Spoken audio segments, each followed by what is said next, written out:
Good morning everyone! Today is January 8, 2024. Ngayon po ang kauna-unahang pasok ko sa aking trabaho. Samahan niyo ako guys as I do my work. Let's go! Eto nga po pala ang aking regular na trabaho. So, bali guys, 5 years na po ako nagtatrabaho dito as a staff. Ayan. So, sinimulan ko ang araw na to sa pagte-take down ng notes ng mga bagay na na-miss ko noong time na naka-leave po ako. Ayan. So, pasensya na kayo guys kung voice over lang po ang gagawin nating video. Kasi nga po, syempre, hindi naman pwede na habang nagtatrabaho ako ay nakikipagdaldalan po ako sa inyo. Kaya naman naka-voice over lang tayo. Sa kasalukuyan guys, gumagawa ako ng isa sa mga monthly reports namin. Alam nyo ba, dati ayaw na ayaw ko dito sa trabahong to. I mean, hindi sa ayaw ko sa trabahong to, pero ayaw ko dati na mag-apply dito. Kasi nung bago pa lang ako mag-graduate, nababanggit-banggit na nga sa akin to ng mama ko dati na dito ako mag-apply, ganyan. Pero dahil nga bilang bata, ayan, ganyan, matigas yung ulo mo, 'di ba? Hindi ka nakikinig, gusto mo kung saan-saan. So nagbatangas pa ako before. Kasi ang thinking ko talaga, guys, kapag nagtrabaho ako dito, makukulong ako, parang ganoon. So dahil nga kakagraduate ko lang, parang alam mo 'yon, yung gusto mong maglayag, gusto mong makapunta sa ibang lugar. Ganoon yung gusto ko dati, ayan.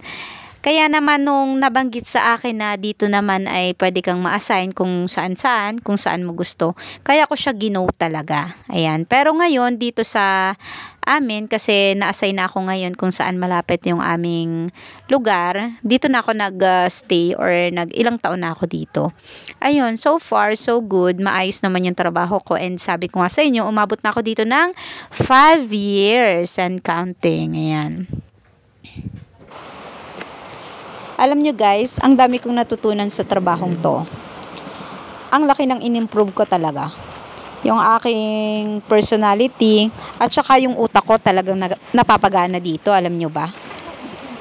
Isa siguro sa mga nagustuhan ko sa trabahong to, yung ang dami kong natututunan, lalo na pagdating sa computers, Excel, yan, dyan ako na in love. Ayan. Ganun kasi yung gusto ko sa totoo lang guys. Yung marami akong natututunan. Yun yung nakakapagpa-excite sa akin. Yan. And nakikita ko yung sarili ko na, nagagawa ko, kaya ko pala. Yung mga ganung bagay. Tapos nakita ko yung sarili ko kung paano ako nagmamature, kung paano ko nakakapag-decide. Yung mga ganung bagay. Sa totoo lang na, iba na ako. Sa totoo lang sa trabahong to, iba na ako.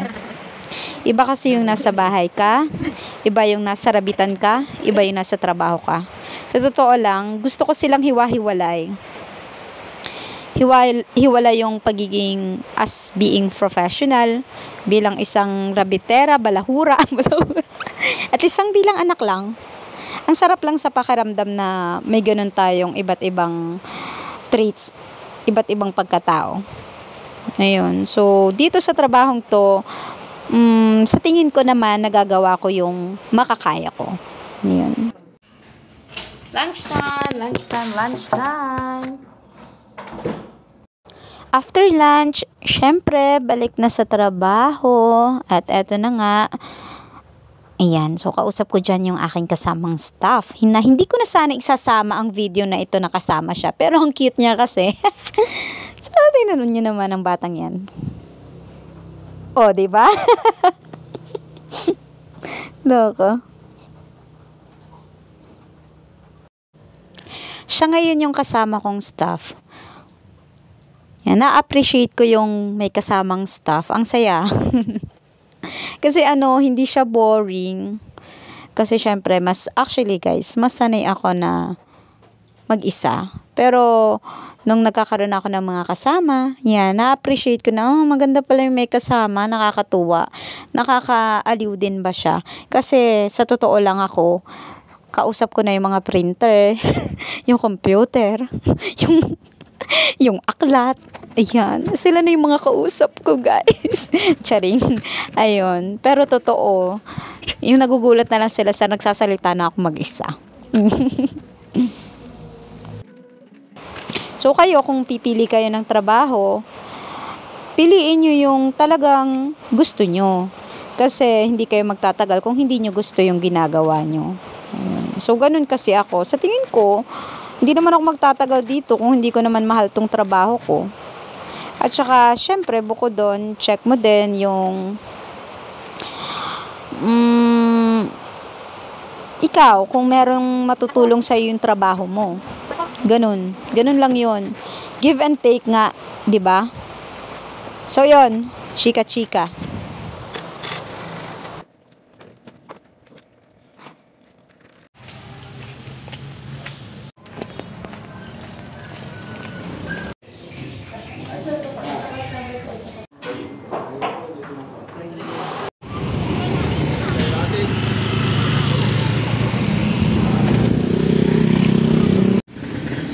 Ganito lang kabilis ang araw ko dito sa opisina.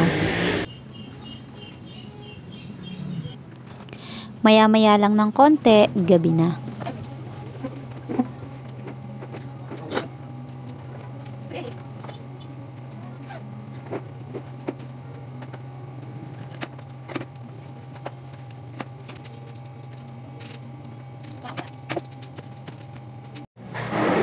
Alam nyo ba guys, nung bata ako, gustong-gusto ko yung napapanood ko na yung halimbawa yung bida, nakaupo siya dun sa upuan na umaandar, yung gumugulong, ayan, kagaya ng iniupuan ko.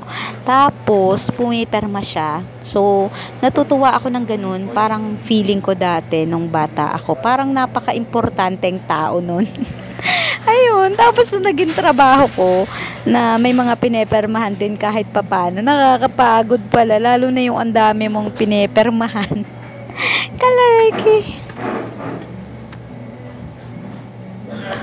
Sa trabahong to, kailangan mo talagang mag-multitask talaga.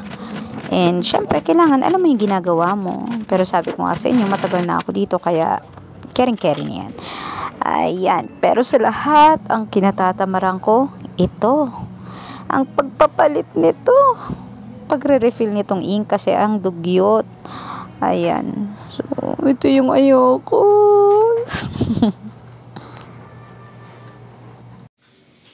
And tada! Tapos na kami guys sa trabaho namin. Kung nakikita nyo na inom na ako ng tubig, ibig sabihin, uuwi na ako. Char.